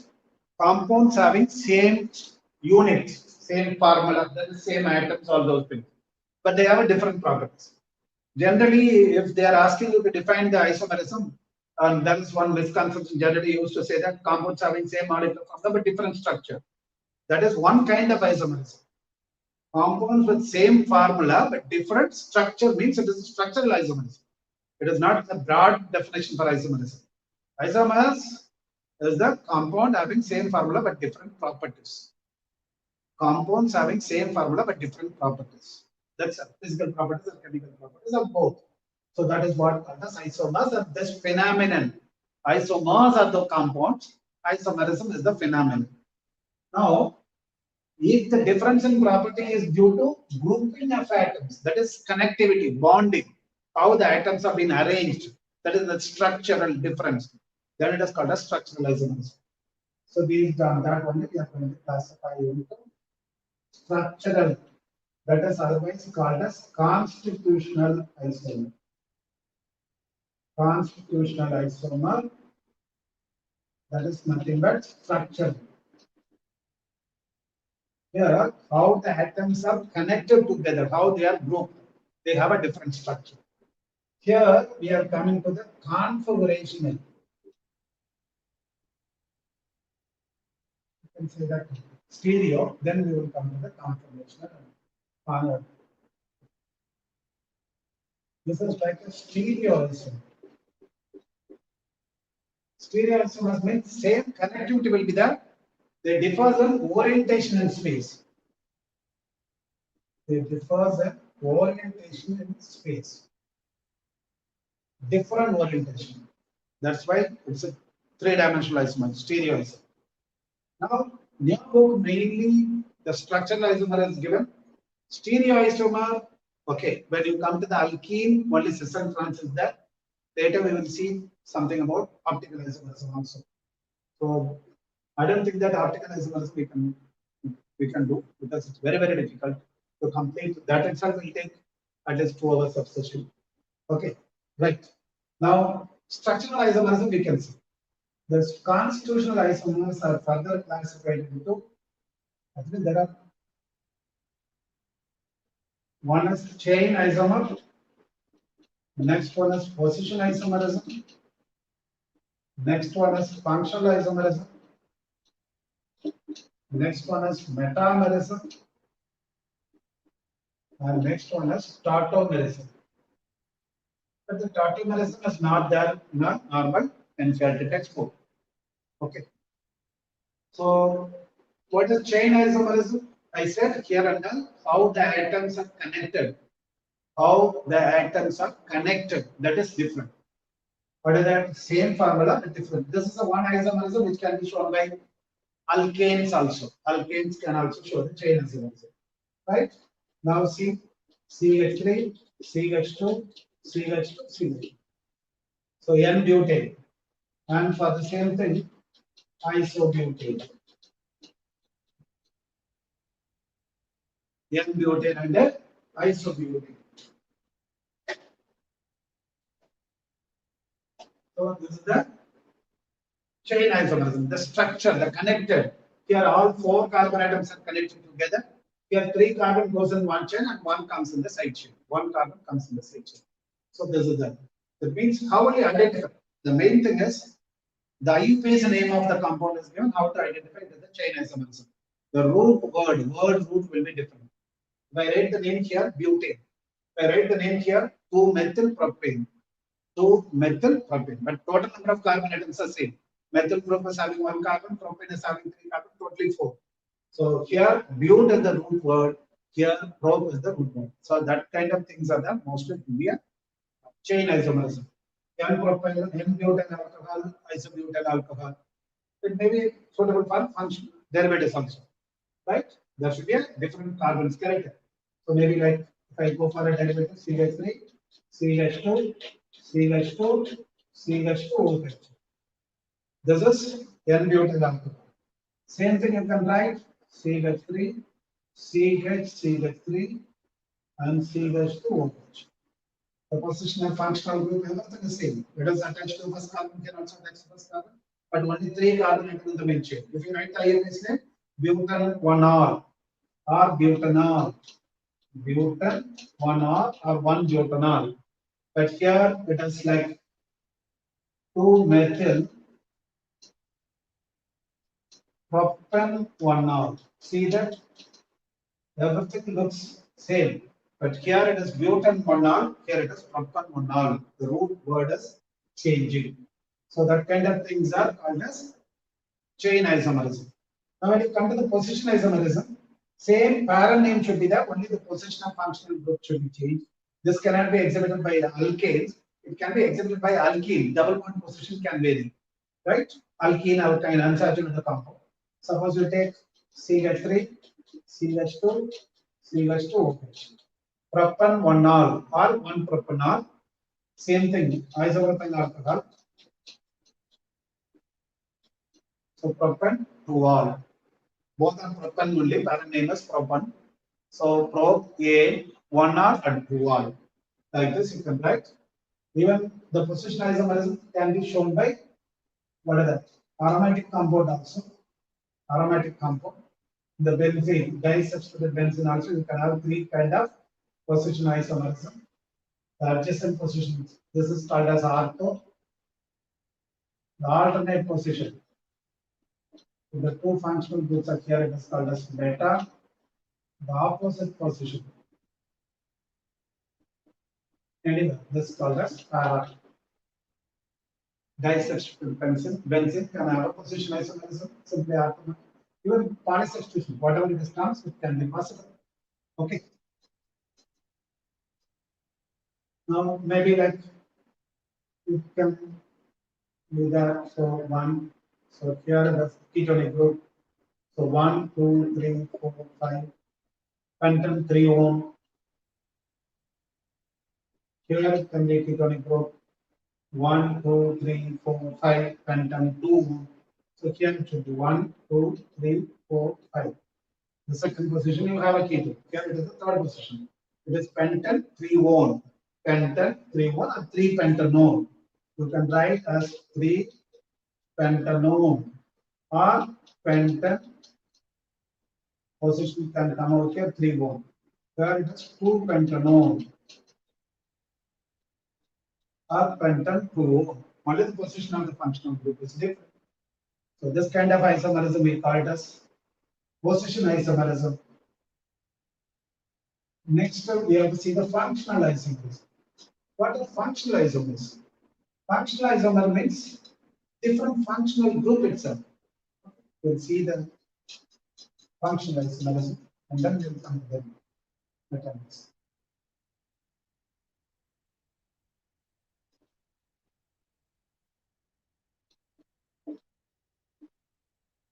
So here there are different functional isomers of that.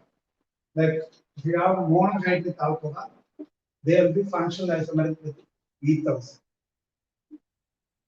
Okay, monohydric alcohol, saturated monohydric alcohol. There are so many other functional groups. You cannot see that. Certain things, if it is unsaturation, you have several functional groups possible. But primarily we will do that. Monohydric alcohol, that is saturated. Saturated monohydric alcohol will be functional isomeric with ethers. For example, if I take CH3, CH2OH, I can write CH3OCH. What is the difference? Here, two carbons is connected together. After that, oxygen. Here, oxygen is coming in between the carbons, right? So this is that. Suppose if I take CH3, CH2, CH2OH. Now this is a N-butyl alcohol. For that, I can write two functional isomers.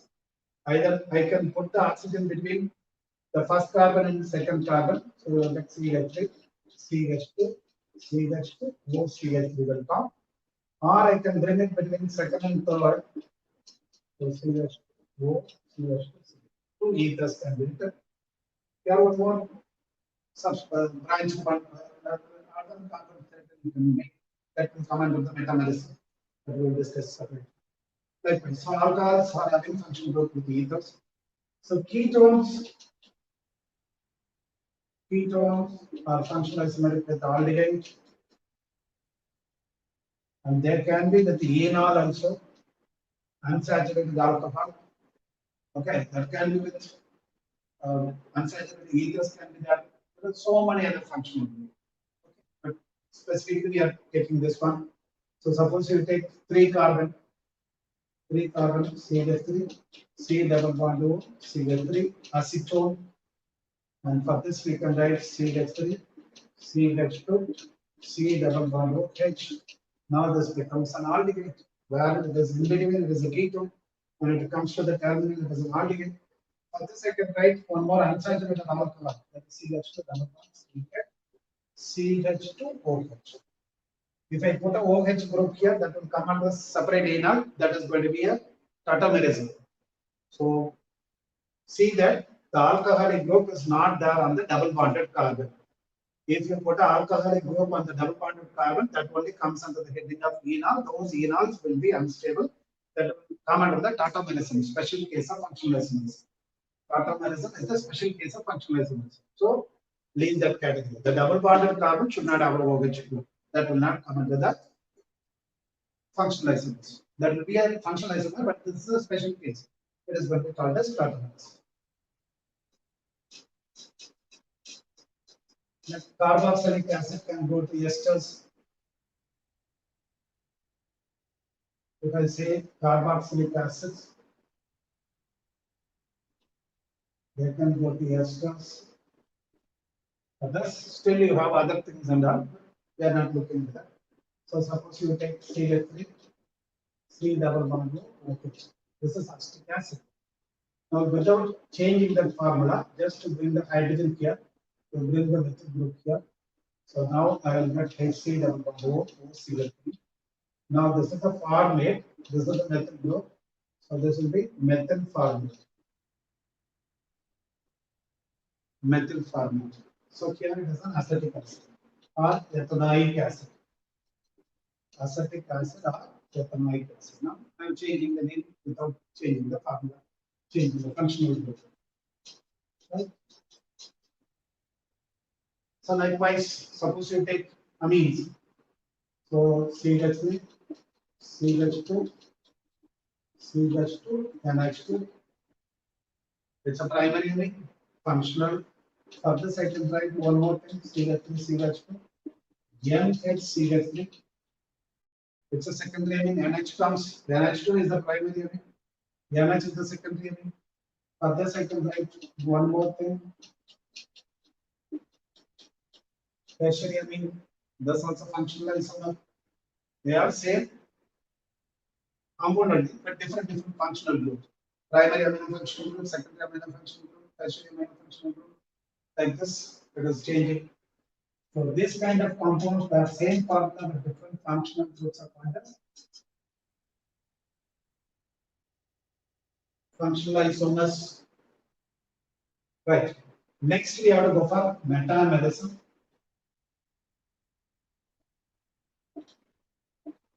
There are also many times the confusion will come. Sometimes they will take the position isomerism into metamerism. Okay. Metamerism is also one kind of position isomerism, but it is a special case where the carbon skeleton is divided actually. The carbon skeleton is intact, you cannot take it as a metamerism. So what does that know? It is generally exhibited by compounds with a bivalent functional group.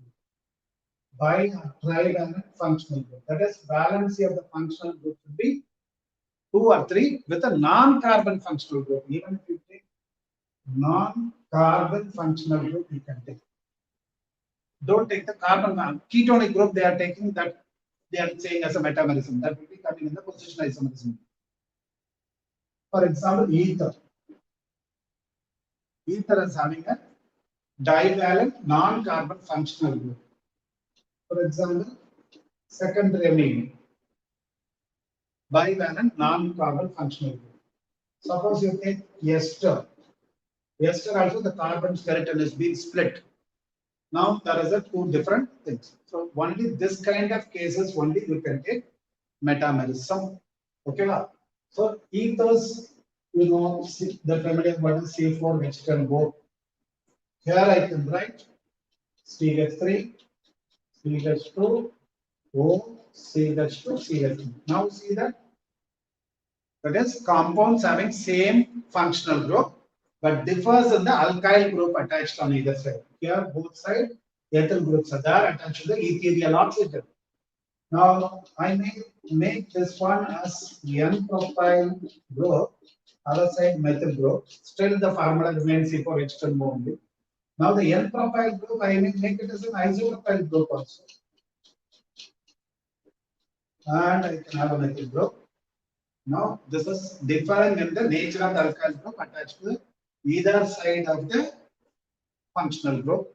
And the carbon skeleton is split. Carbon skeleton is not continuous. 4 carbon is not continuous. This side 3, this side 2, this side 2, this side 2. Like this it can come. Right? Suppose you take an amine. So CH3, CH2, NH, CH2, CH3. Diethylamine. In the same place, I can make CH3, CH2, CH2, NH, CH3 I can make. methyl propylamine, like this. It should. Suppose the ester you can take. The ester CH3, CH2, C double bond O, OCH3. Now the carbon skeleton is not continuous. 3 carbon at this side is there, 1 carbon only that side is there. Now I will bring one more methyl group, one more group that side, CH3, C double bond O, CH2, CH3. Sorry, C double bond O, O, CH2, CH3. Now this side 2 carbon, this side also 2 carbon. Now even if you want, you can bring one more hydrogen this side and the entire group can go that side. So how CH3, C double bond O, O, CH2, CH3, CH3. Now see that this side 1 carbon, this side 3 carbon.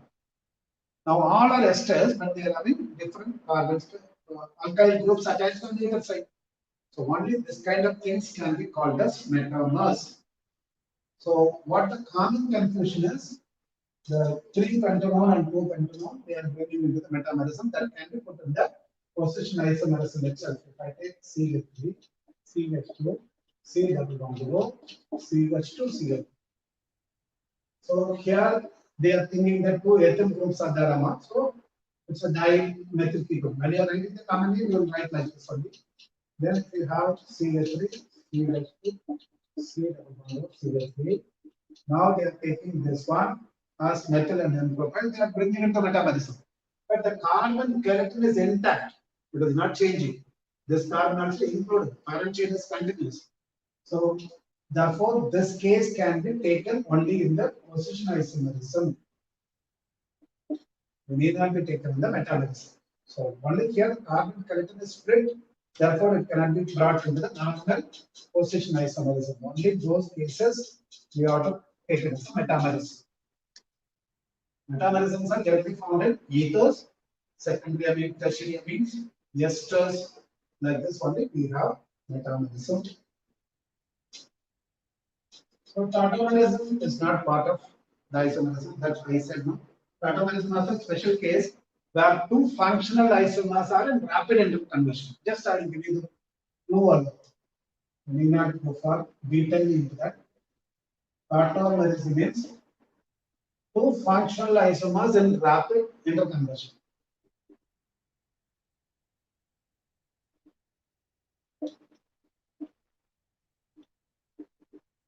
In rapid interconversion or in equilibrium, you can say. If there is a rapid interconversion, definitely there will be equilibrium. Generally, if I take enol, I said no. If the double bonded carbon, is having an OH group, okay, if that is a hydrogen here. Now, this double bonded carbon is having a OH group, then this can come, okay, and this will come, so this will go. Now, this is going to like the hydrogen will come over here. This will become more. So these 2 functional isomers are in interconversion. Generally, if you take a normal functional isomer, they are not in equilibrium. Aldehyde separately is there, ketone separately is there. You cannot change aldehyde into ketone, ketone into aldehyde. Similarly, alcohol separate existence, ether separate existence. Ether and alcohol, they are not in equilibrium. They will not go for interconversion. They have their own existence. But here it is not like this. Enol, this enol, I said no, double bonded carbon is having a OH group. That will automerize, that will rapidly interconvert into keto functional group or aldehyde functional group. So this I call it as enol form. This I call it as a keto form. Since it is in a C double bond O, it's a keto form. Okay, now these 2 are in rapid interconversion. Actually, this will be more. If you take the equilibrium, this will be more. The enol form will be very less. So I can put a small aroma. So now tautomerism is a special case of functional isomerism where the 2 functional isomers are in rapid interconversion. This is the broad and general definition. Generally, you might have studied that what is that? Different functional isomers arising out of shifting of acidic alpha hydrogen. That is all what is happening in tautomerism. If you go for a broad definition for that common definition, when there are 2 functional isomers and rapid interconversion, that can be called as tautomerism. Okay, that generally results in the shifting of acidic alpha hydrogen. what is generally must for an catabolism is acetic alcohol. So I think with that level you can stop. Now we will come to the electronic effect. I think electronic effect I cannot do everything. Maybe basically what is important is resonance. That I will discuss more. Maybe another 20 minutes that we can discuss about electronic effect. That inductive effect, I will give you an idea, and then I will go to the resonance effect. Resonance only much important. First, let me take inductive effect.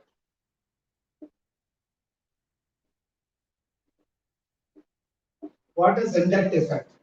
This is displacement of sigma electrons towards more electronegative atom. The displacement of sigma electron towards a more electronegative atom. For example, you have a carbon skeleton like this. Okay, there is some group, some substituent is attached. In case if the electronegativity of G is more than the electronegativity of carbon, you know, you have studied already in polar bonds and all. When the electronegativity of the atom is more, than this, the sigma electron will be more displaced. In case of G is more electronegative, that will become fractionally negative. Because of that, this will acquire a fractionally positive charge. Now, since this carbon is getting fractionally positive charge, it will try to pull this electron towards itself. Therefore, this carbon also will acquire positive charge, but this positive charge will be smaller than this. This is a fractional. If I put plus like this, it is 100% positive. If I put like this, it is fractional, less than 100%. It may be 99, 98, 90, even 9% or 1% or 2%, right? That all comes under fractional. Now, this will induce a small positive charge, and this will be smaller than that. Generally, after 3-4 carbon, it does not have significance. It will be keep on doing. Now, what is happening actually? The entire sigma electronic cloud, sigma bonded electrons are displaced. It is moving. Okay, are displaced towards the G. That is the group. So this kind of displacement towards more electronegative atom, that is the entire sigma bonded electronic cloud is moving. Just this is going to be slightly moving more towards G. So here it is slightly more towards this carbon, slightly. That means the entire, it's like a tug of war, rope pulling. Okay. So everything will go. That is called as inductive effect. Here the electrons are not changing their position at all. They are not changing the different atoms and all. Between the two atoms only it is there. It is moving more towards one atom. So this kind of effect only is called as inductive effect. It is a weak effect only, and it is a permanent effect. Main thing is it is permanent. Inductive effect is permanent. As long as this group is there, that electronic cloud will be more displaced toward that particular atom. Here, two kind of groups are there. One is plus I effect. Another one is minus I effect. What is that? Whichever you are saying source. Maybe if I take the carbon skeleton as a source, is it withdrawing the electron or is it releasing the electron to the carbon? Suppose you take there is a positively charged carbon and 3 methyl groups are there. Okay, maybe like this thing. Actually, it will come on the other effect also, hyperconjugation. Just we'll see. So this will be pushing the electron. Therefore, I will give you as I can take another specific the opt example. The carboxyl group I can take. Now this methyl group will push the electron towards the carbon only. Therefore, it is plus I effect. Okay. Now, in case if it is withdrawing the electron, so this is plus I. So I am taking this as a source. Whichever is the source, accordingly only you have to see. So from this it is withdrawing. Therefore, it is plus I. In case if I take same carboxylate ion, if I take methyl group with chloride, since chloride is more electronegative, it try to withdraw the electron. So now it becomes minus I effect. It withdraw the electron from this one. Now I can call it as a minus I effect. The sigma electronic cloud is more displaced. Generally, how to indicate this this one now, index effect. The middle of the bond, you will put an arrow mark. Like showing it moving towards a more electronegative atom. This is what called as inductive effect. It's a permanent displacement of sigma electron, displacement. Right. Now, the groups can be classified into plus I effect group, minus I effect group. Plus I effect group means you know that O minus is there, CO, even all alkyl groups are plus I effect group. Like this, you can take. All are going to be minus I means the topmost will be like NO2. Actually, it will be N3 alkyl groups which positive charge. This will be on the top. Like then NO2, all the things. NO2. Familiarly, what you know is NO2. NO2, cyanide, all the things that are minus I effect group. They will withdraw the electron because of the electronegativity. But the next to what we have to see, the resonance. Here only we need to have more clarity. So I'll try to give as much as possible because very less amount of time is left. So what is the resonance actually? So resonance, generally what we have seen again, like a shortcut definition will have certain things. Resonance is the phenomenon in which delocalization of pi bond, like this only we will say. But actual definition, Pakka definition if you want to have, the phenomena of representing a compound or a molecule or an ion with more than one Lewis dot structure. Lewis electronic structure. You might have studied. When single Lewis structure is not able to account for all the properties, you have a phenomenon of writing the compound with more than one Lewis structure. That phenomenon only we call it as resonance. Okay. For example, if I take benzene, benzene only mainly responsible for the discovery of resonance. If I take benzene, so somehow they propose the structure with a hexagon and alternate double bond like this. If this is the only one Lewis structure, possible, then it should have an alternate double bond and single bond. It should have an alternate double bond and single bond. But that means two different bond lengths should be there. So the double bond length should be somewhere around 1.34 angstrom, and single bond length should be somewhere around 1.54 angstrom. This is a common thing. Single bond should be longer than the double bond. But in benzene, all the bond lengths are equal. That is somewhere around 1.39. It's neither a double bond length nor a single bond length. That means the structure which is having alternate double bond and single bond cannot account for this problem.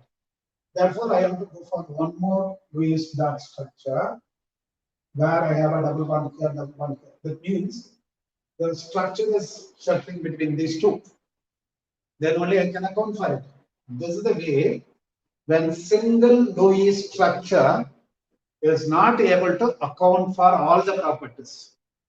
When single Lewis structure is not able to account for all the properties, we are having a habit of writing the compound with more than one Lewis structure.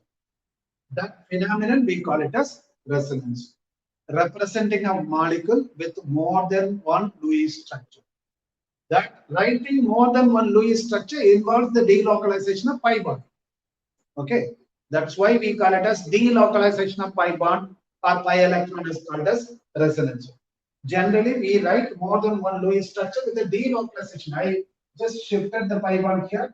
I shifted the pi bond here. I shifted the pi bond here. That is why we are coming to the generalization of delocalization of pi bond or pi electron is called as resonance. Okay. Now, this phenomenon is called as resonance, and each structure is called as canonical structure.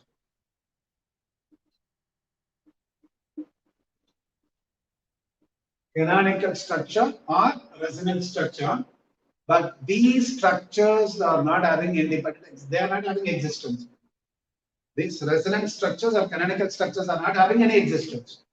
Okay, the molecule is not 50% of time like this or 50% of time. Don't have that misconception.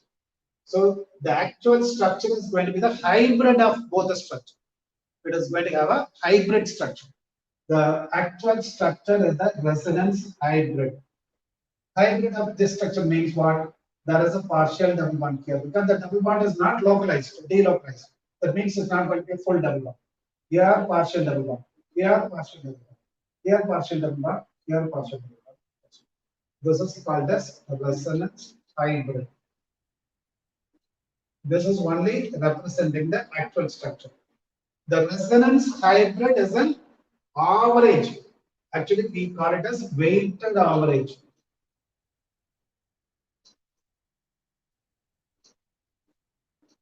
Of canonical structures. What does it mean? All canonical structures need not contribute equally. Here both are contributing equally because both are equally stable. So this will contribute 50%, this will contribute 50%. Therefore, this is like a 50% pi bar. This is like a 50% pi bar. Like this, it will be there. That's why I use a broken line. If I use a dark line, it's a fixed double bond. If I use a broken line, it's a partial double bond. Okay, right. This is equally contributing. Only two structures like that, both are assumed to be contributing equally. But they need not equally contribute. So the resonating structure and the final hybrid actual structure is a hybrid structure of all the individual canonical structure, but all structures need not equally contribute. I'll show you one example that all structures are not equally contributing. But you know, a familiar example only I'm taking. I'm not going to enter the new examples. You would have studied about the delocalization of phenoxide ion. How the phenoxide ion is going to delocalize. Now this will come. As this comes, this pi bond will open and form a negative charge. So a double bond minus will be there. And when this minus jumps in from the pi bond, this was minus. Now there is a minus. Now when this minus jumps in from the bond, this double bond will form a minus charge. Now there are four canonical structures, but nothing is having an existence. Don't think that it is all existing in this. It is no equilibrium and all. It is all like a hypothetical structure. These are all the possible ways. But the actual structure is going to be the hybrid of all the things. Right? It is like us. We are like, we ourselves like a hybrid. We have certain percentage characters of our parents from our mom or from our dad, like this. We are not like, sometime I'm looking like my dad and sometime I'm looking like my mom. No, I'll have a hybrid of both. Maybe biology students will study more, which is more dominating, which is less dominating. And this only the resonance also. It is not going to be existing in any of these forms. It is going to be the hybrid. Now, out of the four structure, this is the most contributing. Most contributing. Because it's having more bond. More bond and bond is equal, but one thing is minus charge is on the more electronegative item. Here minus charge is on the less electronegative item. So this is the most contributing structure. These are less contributing. That means the hybrid structure will look more like this one. Suppose some 80% or 70% may be looking like this. Some 20%, 30% it may look like this structure. That means this is the oxygen. Okay, this bond is not fixed bond, so it will be a delocalized. And here also this is going to be delocalized. And this charge also not going to be permanent. It is like a fractional here, sorry, fractional minus, fractional minus, fractional minus. Instead of that, totally you can put a fractional minus inside also. Now there is a fractional minus here also. But the minus I can put here slightly bigger one because the minus on this one more because this structure is more contributing. Suppose, for example, I'd say if it is 70% contributing, these are going to contribute 30%. That means this negative charge is going to be 70% negative charge. These are all going to be 30% negative charges, which is going to be distributed. That means less looks like this and more looks like this. And moreover, one more aromatic chemicals also that. There is several reasons for its stability, like this. So this kind of phenomenon only we call it as resonance. Okay. So first, let me just finish with the conditions for resonance. What are the conditions? All atoms involved in resonance should lie on one plane. They should be planar. Okay, they should be in one plane. All atoms should be in one plane, then only delocalization is possible. Okay, that is the primary condition. Then there should be a conjugation. That is, they should be in an alternate position. Conjugation. Okay, what is conjugation? Like 3 double bonds are in an alternate position, or a lone pair in alternate position. So we call it as pi conjugation. Pi bond can be in alternate position. Okay. Pi and lone pair, that is p electron. Conjugation may be there. Okay. Lone pair. Lone pair means a pair of electron which is not involved in bonding. Pi and unshared pair or non-bonded electron. It may be a negative charge. Non-bonded. This is also non-bonded electron only, but here I am saying that it's negative charge. It may be there. Pi and odd electron conjugation may be there. Okay, pi bond may be in conjugation with vacant p orbital. Vacant p orbital conjugation also there. So these are all the different conditions where if I take carbocation, allylic carbocation. Now here there is a positive charge. This positive charge refers to the vacant p orbital. Okay, how it will be that if you take only the carbon skeleton, here there is one p orbital, here there is one p orbital, here there is one p orbital. This p orbital has lost its electron. This is having one electron, this is having one electron. Now this will involve in pi bonding. Now there is a vacant p orbital. This is vacant. Now what will happen? The entire electron may shift over here.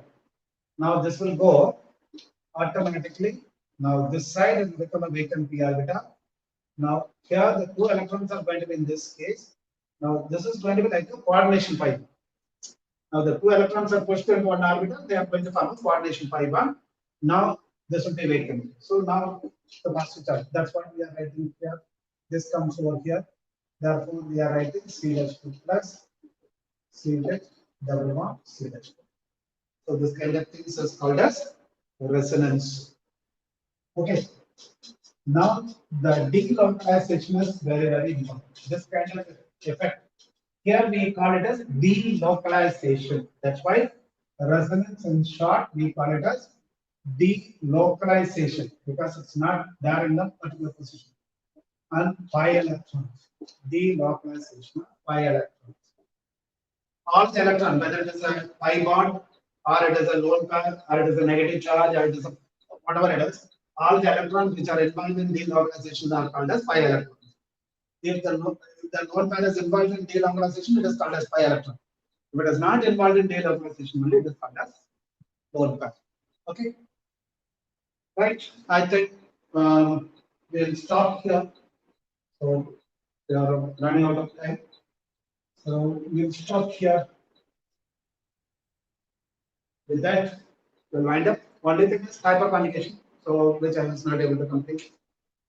Right. So we'll discuss the upcoming classes. Okay. Thank you. Thank you very much. We'll meet you. Bye bye.